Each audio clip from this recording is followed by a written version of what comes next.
25th anniversary of David and Donna's wedding. It's the silver anniversary of the Silvers. Gosh, what I saw in you that first FaceTime call, I have never seen you lit up like that. God, the population was like 100 and something people. Really narrow alleyways and like cobblestone roads. And with the crew, we took up the entire hotel. Dancing with the Stars Australia is now airing. And it's fun. I love sitting on that judging panel. I dance on episode 6. I turned 40. The best surprise of all was Oldish. The art of knowing more and caring less. With your host, Randy Spelling, Brian Austin Green, and Sharna Burgess.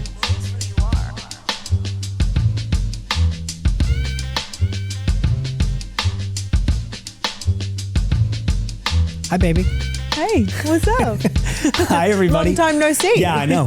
So this is a Life Lately kind of episode of Oldish for us. Sharna and I are getting in here, and we're gonna talk about all this stuff. Yeah, there's been a lot going on in our world. Yeah, a lot of life has been happening. A lot of life has been happening lately, so we can get into it. Yeah.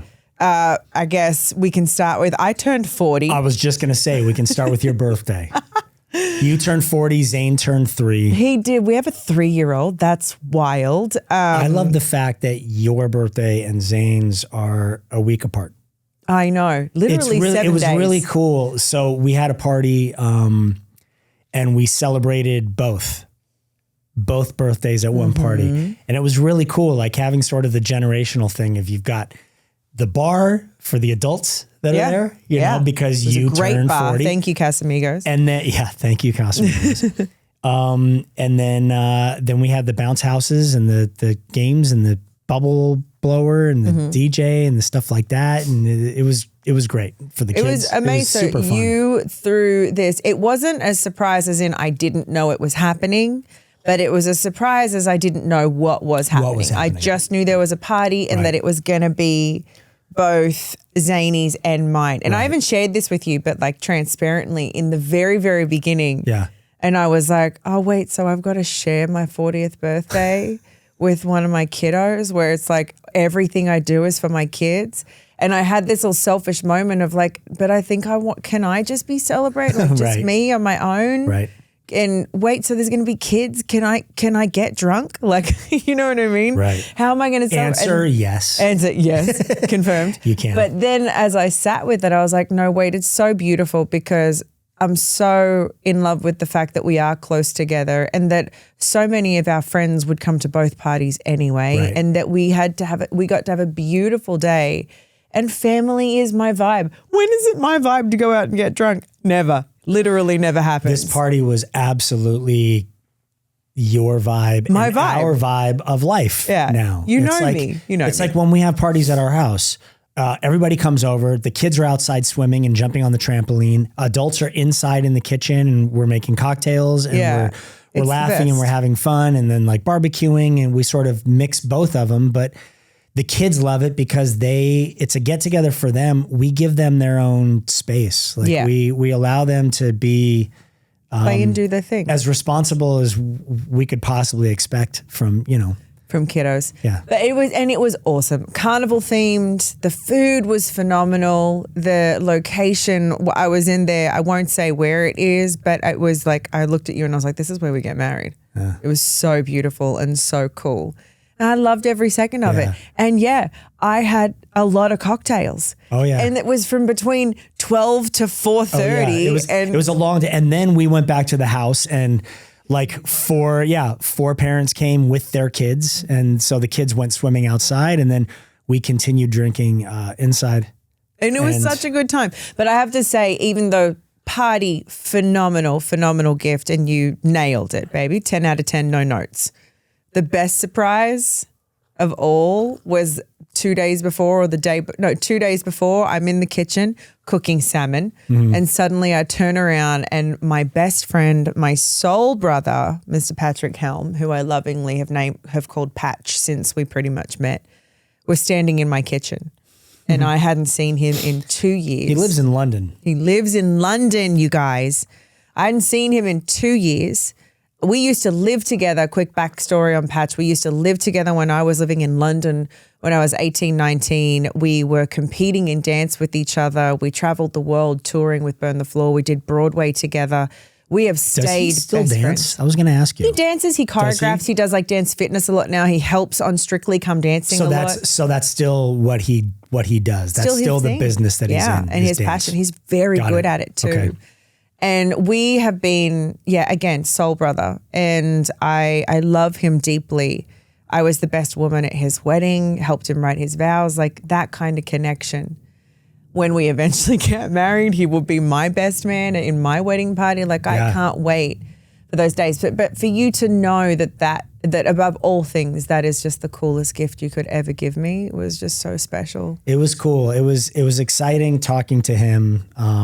It was kind of a weird setup because I was out of town. I was in Spain for 2.5 weeks shooting. I was out of town at conventions and things. So I was gone for your birthday, but then I was around for Zane's. So then I was like, okay, since I'm not going to be here for your birthday, but I'll be here for Zane's, let's combine the two and have one big party. Yeah, it was perfect. So it was a lot, and it was kind of the stress of like figuring out, okay, you're going to know that this party is happening because I need your help with it's guest 40 list. Guest list. Tell me the things. But then I was like, okay, how do I still keep it fun? Like, how do I still have surprises inside of a party that you're expecting? And what was really cool for me was it was kind of a surprise as well. Like you sort of, you come up with all the pieces and you book them all and you expect them to be there, but it's not until you get there and you see them all that you go, okay, it worked. It worked. Yeah. You nailed it. Again, 10 out of 10, no notes. But how, like, spoiled is such a terrible word, but so spoiled. So my best friend in the world, my soul brother, has flown over to surprise me. I have this incredible, massive party. And later today, we have someone coming over to the house so they can help me custom design a massive kitchen island for us. Yeah. Because I love being in the kitchen and family vibes. That's your birthday present. Cooking for my tribe. Oddly enough. Yeah. It's like a power drill for me and like, and a kitchen cabinet for you. Like it's there's such like old people presence. I know. It's so funny that we do a show called Oldish, but those things, once upon a time, Sharna perfect. would have wanted just a diamond necklace or something. Just give me the diamonds. Yeah. Still, you could always give me diamonds, baby. I'll never say no to them. But a kitchen island also really does it to with me. a like 9-foot countertop you can prepare food on drawers. I'm very excited right to, now. Store things it does in. It for me. Oh man, it's literally everything you've ever wanted. Plus, you get to sit with the guy that's going to build it and like design it with him, and which is cool. Yeah, you're 40 when that's what you want. I know. 52. So you mentioned that you were in Spain. We have to talk about this because it was incredible seeing you light up. And we only talked about this last night, but you energetically, gosh, what I saw in you that first FaceTime call while you were in Spain and you'd had 2 days, I think it was, out on set and having this experience that I'll let you share. I have never seen you lit up like that. No, I talked to you the first Was it the night. first day? I think it was the end of day one. Okay. So end of day one, and I'm looking at this face and you look 10 years old. You are lit up like a Christmas tree. You are so excited. You're giddy with it. You can't tell me enough details. You couldn't not talk about all the little things. And even if we'd change a subject, you'd go back to it with another thing to share. You were like one of our kids. You were so excited and lit up. And creatively, I haven't seen you lit up like that ever. And it's been a long time. You know how it is when you work with people that appreciate the same things you do, then all of a sudden it doesn't feel like work. Like we worked, it was a long day. We did a lot of emotional stuff, but we got to the end of the day and it was like, if all of the days go like this thing is going to be incredible. Mm-hmm. And it was just the excitement of, when you like for me traveling that far, I'd worked with this woman Bruna before on a project in Spain, but I'd never worked with Yvonne, the director. I'd never worked with Danny, the cinematographer. So you never know when you get out there on set what the experience is gonna be. So to get to the end of the day and go, I am surrounded by people that are so like-minded. To work with a director like Yvonne, who was so, we just love the same things. We love the same editors, the same music, the same styles of comedy and drama and tension. And so then we are partners in making something. It's like, I'm number one on the call sheet. He's the director. You know, that can go wrong in so many ways. And it does on sets when you have one person that really, they bring this energy to set, then you have another one that brings a totally different energy. You end up creating a space where it's clashing, and then everybody else around, they're sort of on eggshells all day long. This was not that at all. We just had an amazing day. And as we were getting through days, it just got more and more fun. And it's, as an actor,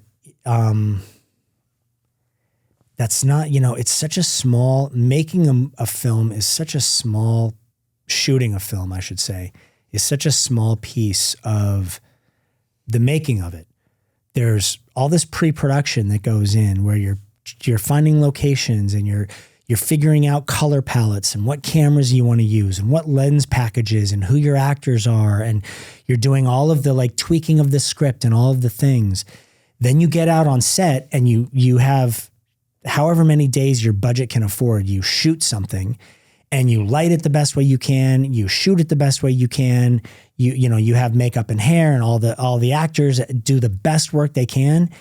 And then a director goes into post with all of that stuff. And then they have that footage. They have sound design. They have VFX. They have score. They have editing. They have all of these things where they can either make something or break something.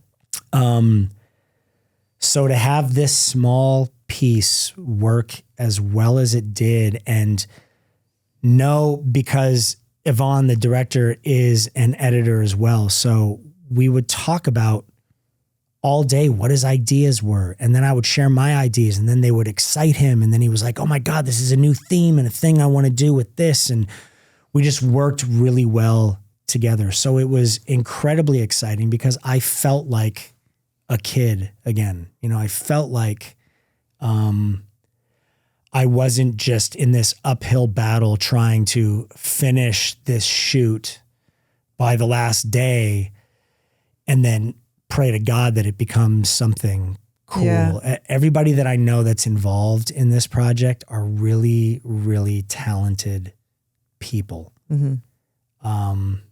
So I'm excited to, he'll send me just like a drone shot of me walking with music, that he took a score from something else, but you just see it and you go, okay, yeah. It's really cool. It's really exciting. I'm so excited for you. Yeah. I honestly can't wait to see it. Do you want to talk about how many people are in it? Any of the concept of it? No. So I can't, I don't want to talk about the concept of it. I was, aside from the last like 2 or 3 pages of it, it's just me in the story. Me by myself. So majority of the script was all stage direction. It wasn't dialogue because I wasn't in any scenes with anybody. We had an 18 person crew. Yeah. 18. The whole crew. That was it. Small. So we're 3 hours north of Barcelona, in the mountains. And we were in really narrow alleyways and like cobblestone roads. And the population was like 100 and something people. That's crazy. We, with the crew, we took up the entire hotel. So every morning at 6:30, They would have breakfast downstairs in sort of like this common area. We'd have coffee and croissants and the food that they had. And then we would get in our 4x4s and we would drive to locations. Some of them were an hour and a half away. Some of them were 30 minutes away. But they were all kind of in the middle of nowhere. And it was really fun to be out and you hear running water and birds. And that was it. And that was I couldn't have been closer to nature for the entire shoot. It was really, really cool. I even sent you photographs of the ground, and I was like, "Yeah, I want to start growing our grass more like this." You were so inspired by everything around native you. Plants and flowers and things. I want flowers like this and grass like this. Like, okay, baby, yeah, I got you. And in case anybody has seen, as I picked up the cup, I lost a fingernail. Yeah, you did in the shoot. I don't want to say how, but I lost that. It'll grow back, but it's pretty ugly right now. When you showed it to me, I also had a cut and a bruise on my forehead. That was a huge lump when you got home. It was a huge lump, and it was just a solid circular bruise. Yep. Which was, I then had to go do a convention and do photos and stuff. So I'm putting on the arnica and all the stuff, hoping it goes away. But then I would see the pictures I take with people, and I was like, I look like it's like a bee sting right in the middle of my forehead. Right in the middle of my forehead. Can't do anything about it. So you've been an incredibly busy man this year, which is amazing. 25th anniversary of David and Donna's wedding, which has been such a big thing for everybody around the country, especially you guys doing these 25th anniversary. So it's the silver anniversary of the Silvers. I'm David Silver. Yeah. She's now Donna Silver. Wow. So yeah, we're doing these conventions and people are excited by that. Understandably, it's fun. You know, it's kind of a cool milestone thing in this show that has lived on for so long in people's lives. It's sort of this fun, it's a new aspect to the show that people haven't gotten for 25 years. And I think it's also, again, and you know this, I didn't necessarily watch the show, but you go 25 years and it just sort of takes stock of where you were 25 years ago and then brings in nostalgia. Like there's a whole world of magic wrapped up in that. That's really cool. Yeah. And you guys, not that we'll talk about them, but you guys have some really cool stuff that you're talking about and doing. We do. Tori and I. That's based around that. We're doing some David and Donna stuff this year. So look out for that. And I'm super excited. The concepts that you've come up with. We did a commercial, by the way. We did the aviation gin commercial with Ryan Reynolds for Father's Day. We did a reverse vasectomy drink made out of gin, and it was Tori and I, and it was great. It was so much fun. Ryan was fantastic. That was a day in New York for us. Super fun, great group of people. And funny too. And it all comes around because you got a vasectomy. And then I turned around and was like, you've been talking about wanting having another baby. Yeah. Yes. So that's what it's based around. Yeah. We recently had the conversation of so you got a vasectomy not because we were not trying to have kids. It was because you did the most amazing thing. We knew birth control made me feel crazy. I went through 3 different ones and none of them felt good with me. But I was on birth control when we conceived Zane. So they were making me crazy and not doing their job. So you say. So yeah, entrapment. We could play the thing of like, whoops, I forgot that day, that week. You know that's not the case. Right. But we talked about it after having Zane, and you said, well, why don't I just do this? First of all, it's reversible if we want to do it that way, or we can just freeze sperm and do IVF at the end of the day. And it was such an amazing thing because you handled the contraception part of it, which is usually the woman that's taking or doing something, putting things into her body that make her feel awful. For sure. Right? And so you made the choice of doing something that I think some men are very scared of because it's your manhood. You started it. I mean, you were the one that did birth control to begin with. I mean, you were all in on being the one that took control of that situation. Well, I knew it was just a bad situation. I knew how easily you made babies. So we were not trying to jump in that quick, but the universe said, no, it's now. Right. And we got Zane and that's perfect. Right. So yeah, and it's like not a shameful conversation. I've said it out loud because I think I would love so many more men to feel empowered to do that for their spouse or even in their single life of knowing. Can I just say a vasectomy is so freeing. I don't know where you were going with it. I was like, man, painful, it's hard? so freeing. And was it painful? No, not painful. It's it seems like it's against what is ingrained. Like a man spends his entire life protecting that part of him. Yeah. And all of a sudden you're like, okay, doc, let's do this. And so it seems counterintuitive. But it was, not painful. If anything, it's like you get a bit lightheaded and kind of cold sweaty just because you're like, oh my God, I can't believe I'm doing this. And am I going to feel something? And so there's that word, it's like that, that like tension of, could this be something? But it was nothing terrible. I was sore for a couple days afterwards, and then that was it. And the peace of mind I know that has come with it is fantastic. For both of us. And I think it's important to know that it is reversible and it has like a 98 or 99% success rate in reversing. Yeah. Of course, people have different stories. For sure. Everybody has different stories in everything. You can't base your life on stories because you're going to be able to find a story that is truthful in either direction. You can prove yourself right anywhere on the internet. With doesn't anything. matter what you say. Like the world is flat. Right. Yeah. The earth, you know what I mean? You can prove yourself right or wrong anywhere. For sure. You can find information supporting one side or the other easily. Yeah. Which is a crazy thing. We're really in that time right now. Yeah. Oh, Dancing with the Stars is airing. Oh, yes. We can talk about that. Okay. That Dancing with the Stars Australia is now airing. And how many episodes have come out so far of that? 3 episodes now, which is really cool. And we've got 4 to go. I dance on episode 6. Mm-hmm. And it was a really, but it was a really cool dance that we put together. Yeah. I absolutely felt my age. Oh my God. I put together this dance with another dancer out there, Jared, and he's incredibly talented.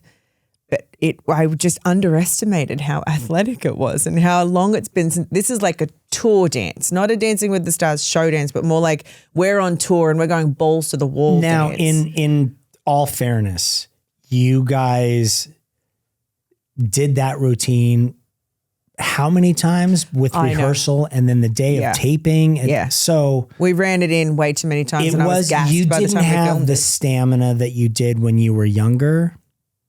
But yeah, it was still an amazing dance. I'm excited for people to see that. But right now we're in episode 3, and the way Dancing with the Stars in Australia works is different to the way it works over here. Right. So we do pre-records, and because it's a easier budget for the network, right, and we can still keep the show running.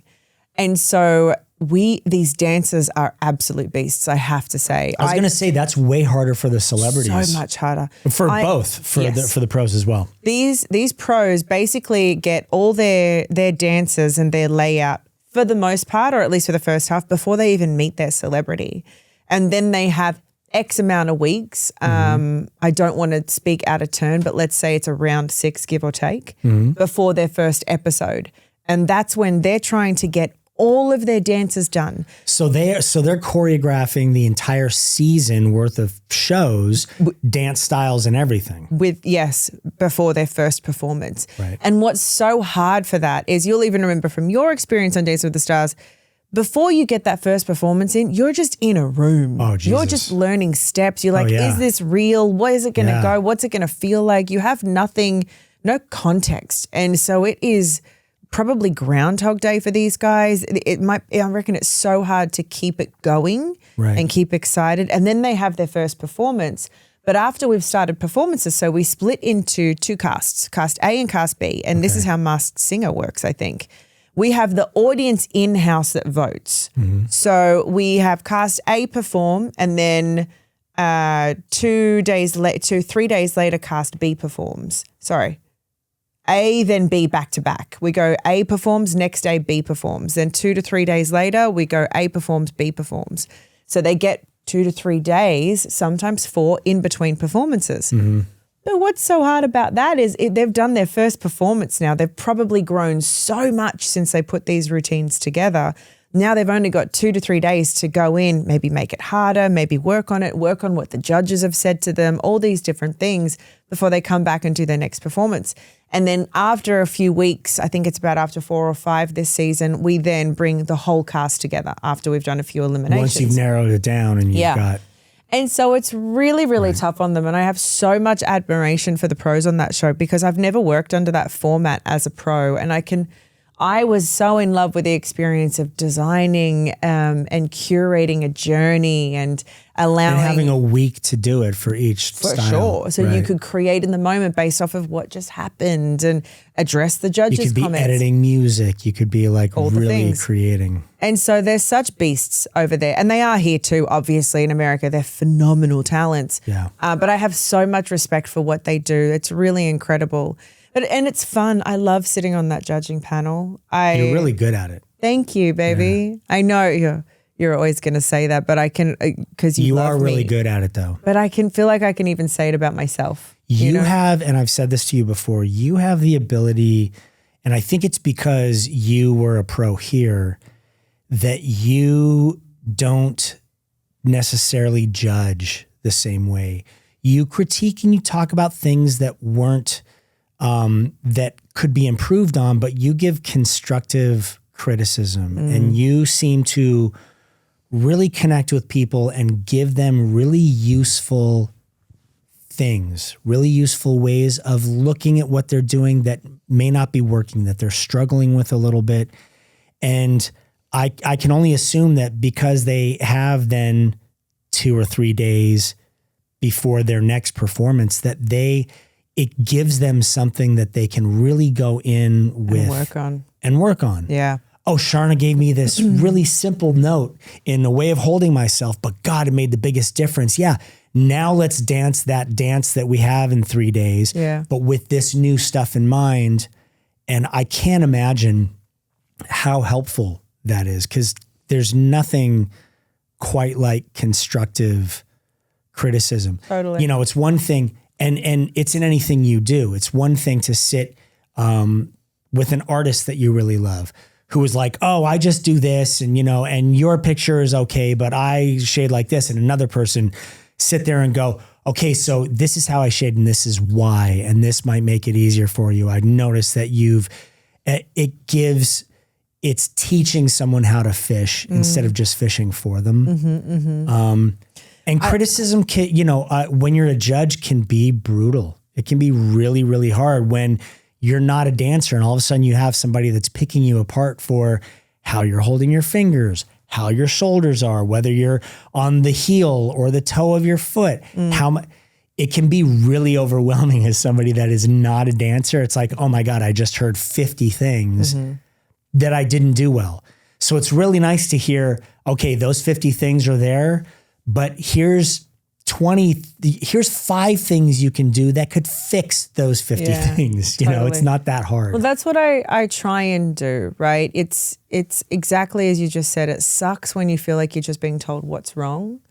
So I always try and acknowledge what I see they were working on, because you want that too. You've been in the experience. It's so hard to stand there and know you worked your ass off for like 10 hours a day to get to that point, and none of it got acknowledged. You just feel like an asshole standing there with someone telling you everything that was wrong with it. Right. So I love to always acknowledge, even if, for example, someone's cha-cha technique isn't great. They say, I can see how much you worked on it. I can see the beginnings of it. And while we didn't quite nail it yet, I really appreciate that you worked hard on that. And then I love to give them takeaways, like in sports, takeaways, give you something you can work on. My favorite is when I give them these takeaways and I see them come back in the next episode. And they're there. It's better. They've worked on them. Yeah. This season on Dancing with the Stars in Australia, there was a kid, his name's Kyle. One of the notes that I give him is he's a phenomenally talented dancer. And he actually has a little bit of a commercial dance background in Bangara and in Bangara. And so I said to him, there's things that come up with commercial dancers when they do ballroom, and I could see that was happening. And I asked his partner to truly teach him how to lead like a ballroom dancer, because I think he could do it and it was going to make sense in his body. And when she did that with him, the guy that stepped out onto the floor in the next episode was 1,000,000 times better than the guy from the previous one, because just of that one thing. And so interesting. It feels so cool to know, oh, yeah, I can say these things here and they can help. That my experiences and what I see and what I have to say can actually make a difference for someone else's experience on the show. You know what's really interesting about that? Like that concept is, I feel like it's a lot of what we do here on the show. Like you try and share enough with people so they have those light bulb moments for themselves where they go, okay, that one thing you just said made all the difference for me. And we never know what it's going to be. No. I never know what it's going to be that I say to somebody, but it's so much fun when you're talking to somebody and all of a sudden you see their face light up because you can tell they got it. Yeah. And they're like, done.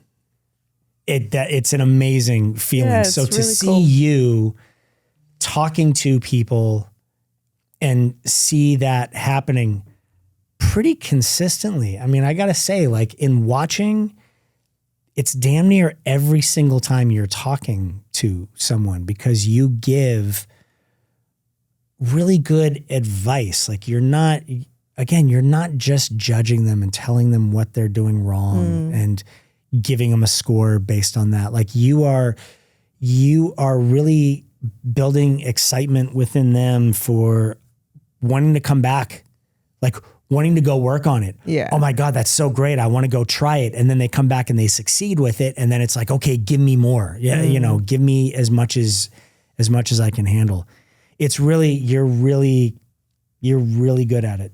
Thanks, It's baby. like, that is absolutely, I said this to Yvonne, the director that I just worked with in Spain. Like you find your genre that like honestly works for you. And then that's the thing, kind of like Soleil with making documentaries. Totally. You see them and you go, that is truly you speaking within this art form.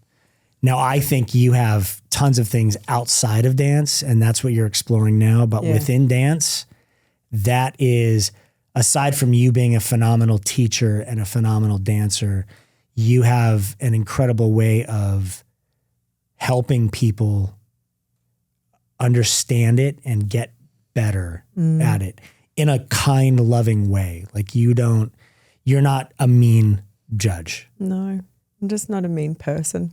But there are people there are people that play that character. role. Right, It's totally. a role. And you need that on television. You can't For have sure. a panel of all me's. I mean, that's incredibly boring. And Right. you'd be like, oh, just stop. It's too much. You Right. need the balance of, say, who we have in Australia is Craig Rebel Hall, who's been Yeah. on the one in the UK Oh, since Craig. the first. Oh, Craig. Very dry to the point. Here's what's wrong. He makes Len Goodman look like he was giving constructive criticism to people. Len did. Craig will just say some brutal stuff sometimes. Dance disaster, darling. Oh God. Len was a Craig. grumpy And I love old Len you. You're sometimes. you're super sweet to me. Thank you. Craig, yeah. Yeah. He's actually, and that's what's so funny. Craig in life is such a all nice guy. smiles and such a sweet guy. But He giggles about what he says and what he Yes. does on the show. But now the dancers get it. And the very, very first episode where Craig was on the panel, you should have, oh my God, babe. He must have been like, oh This my is like God. 3 years ago. So the very first episode, I don't know what their panel was like before that because this was my first episode also with Channel 7 and with Craig.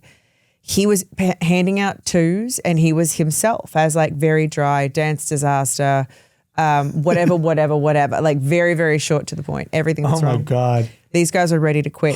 The pros were like, what do you, this is humiliating. They were really affected by it. They'll come to him for people here in the States that don't watch the Australian version of the show. They'll come to him and he'll just literally look at somebody and go, that was dreadful. Yeah. darling. That was the worst dancing I've ever seen. I got nothing out of that.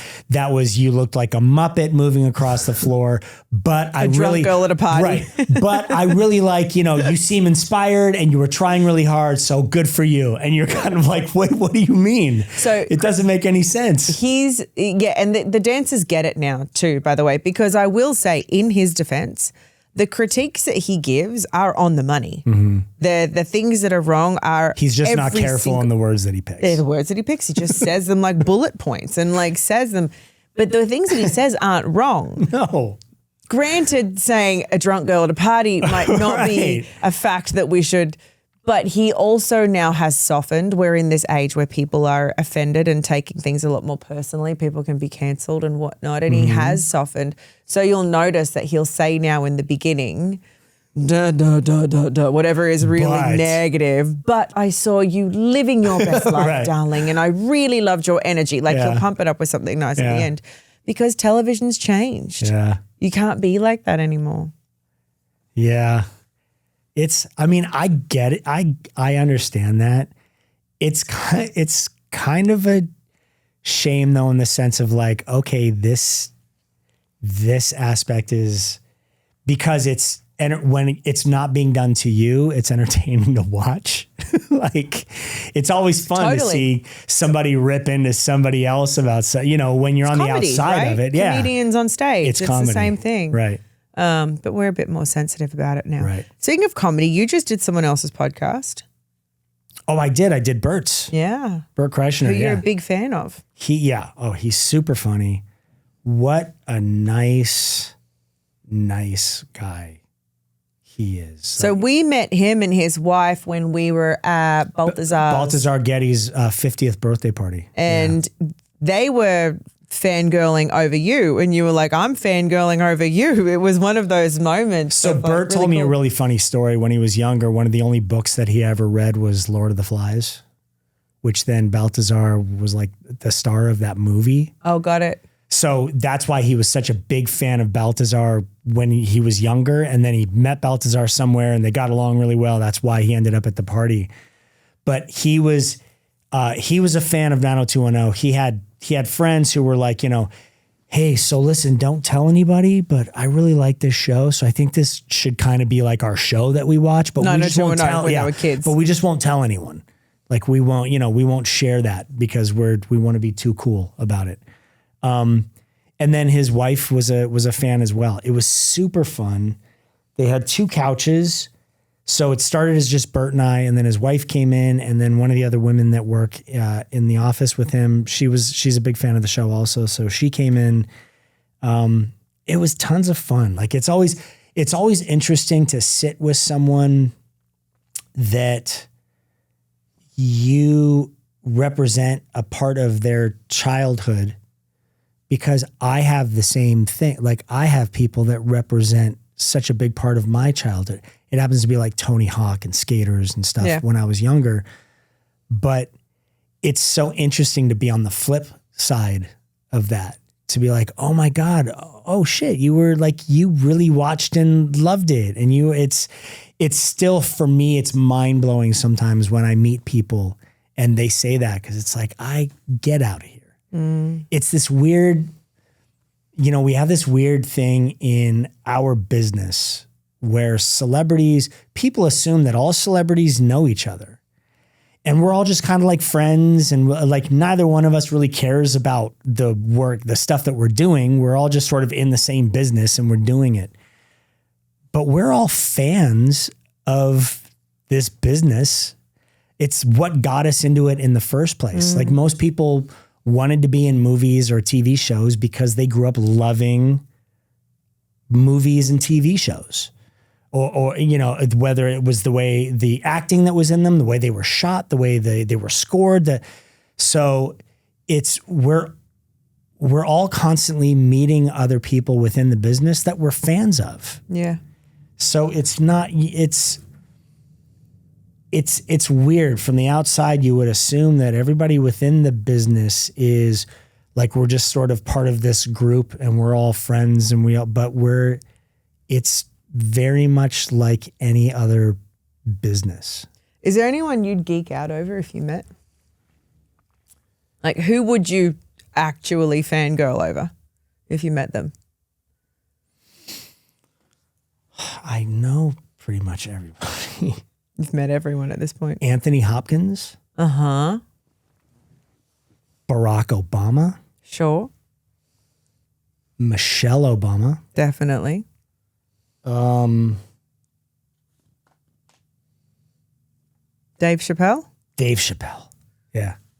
Yeah. I was like, how was that not the first one you said? I'm surprised that I've never met Dave because he and Soleil are really good friends. Like really? I know tons of people around and I've never met him, but I'm such a massive huge fan of his.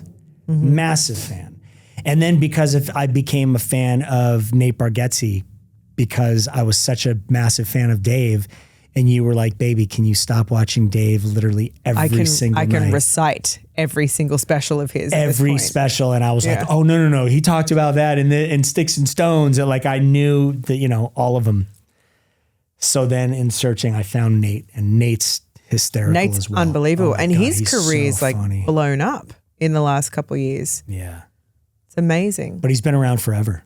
Yeah. Same thing with Bert. Bert's been around forever doing it. He just like, finally, it seems there's that audience that feels like they found him and they get him, and he's hit his stride and he's hitting on all cylinders. Yeah, that's amazing. That's his thing. Yeah. I'll share with you something that gave me anxiety recently. Okay. You're like, oh God, what have I done? No. Okay. No, I actually shared it with you at the time. You were away, I think, which was also when stuff comes up, I just, Is this when I was in Spain? Maybe before it. So I did this interview with People magazine. They reach out and they're like, hey, it's the anniversary of Dancing with the Stars. Is it 20 years, 25 years, 20? I don't know. 5 years, 25 years. I couldn't answer that question with 90210, so I definitely can't answer it with. So I do this interview with People because they've reached out to my team. We'd love to do an episode on the impact of Dancing with the Stars on her life and all those things because she was a huge core part of it, and it's coming up to the big anniversary. Mm-hmm. And I was like, yeah, totally. I'd love to do that. Now, naturally, whenever I agree to any interview, I'm always going to be asked about our family and our extended family because people just try and find a way in, right? Mm-hmm. Right. And the question was either I heard it wrong or she heard me wrong. But I thought the question was, how are the kids loving their new sibling or whatever? Oh, yeah. Remember this? Okay, we're doing this story. Yeah, this story. Yes, okay. And I was like, oh my God, the kids love that's their baby sister. No, have they met her or something like that? Uh-huh. Of course, that's their baby sister. They're absolutely in love with her, and whatever, lucky family. Yeah. And then I went on to just talk about how lucky I am because, of the family that we have and how I always wanted so many kids, a story I've told many times before. So that headline that came out of this, my manager calls me the morning it was released and she's like, hey, have you seen the article that came out? I just want to check that you're good. It all seems very personal and yada, yada, yada. And I was like, oh, okay. She sends me the link to it.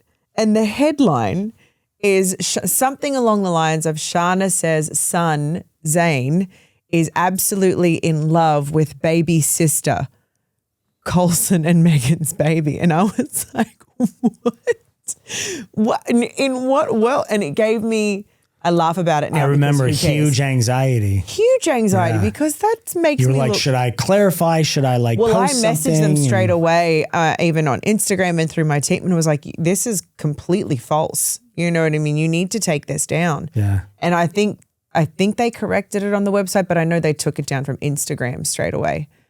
Because I was looking at it like, that's psychotic. You know what I mean? That's we're all one big family and I love this too.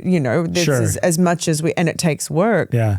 But I'm under no idea that she is Zane's sister. Right. I was like, that's blurring the lines even too much for me. Right. And I felt really weird about it. And I felt like I needed to defend myself. Like they weren't my words. And I ended up just ignoring it because who cares? It's so tough with media that way. There's so much more happening in the world. I think it was around the LA raids. There's so much more happening in the world that matters more than my words being misquoted. Right. But it just gave me anxiety about ever doing interviews. And I never used to feel this way about them because no one was ever trying to dig into my life to get information no one was on anything. Picking apart words and reforming them into their own sentences. Something else. Yeah. But this has happened to me multiple times now, a byproduct of my life now, and that's fine. But now it gives me anxiety doing interviews. Yeah. Like I used to be such an open sharer. Why not? And I could be. It was me and Duke and Daisy in my Dancing with the Stars career. Yeah. And slowly over the last almost 5 years, by the way, baby, coming up on 5 years for us. Crazy. That's amazing. That's bananas. I've gotten more and more, I censor myself more and more and more and more stressed about what it is that I say or don't say. And now I get anxiety doing interviews. Yeah. And you've grown up with that. But I'm still, I'm terrible at like really picking the right wording of things sometimes. And I can easily say things that can be misconstrued and looked at in a different way. Sure. I just don't care at this point because it's kind of like I feel like they're going to do it anyway. Right. No matter, even if I just like really sit down and focus on an interview and make sure that I say things right, I'm going to be misquoted. People are going to kind of parts are going to be taken for a headline. Yeah. It's just what happens when one person, because the person writing isn't in our mind, they don't think like us. So they hear certain things and think, their mind runs wild and they think that they've got it and that's what you're saying, even though that's not at all what you're saying. But you can't autocorrect that live as you're doing an interview. It's just not possible. Like you sort of have to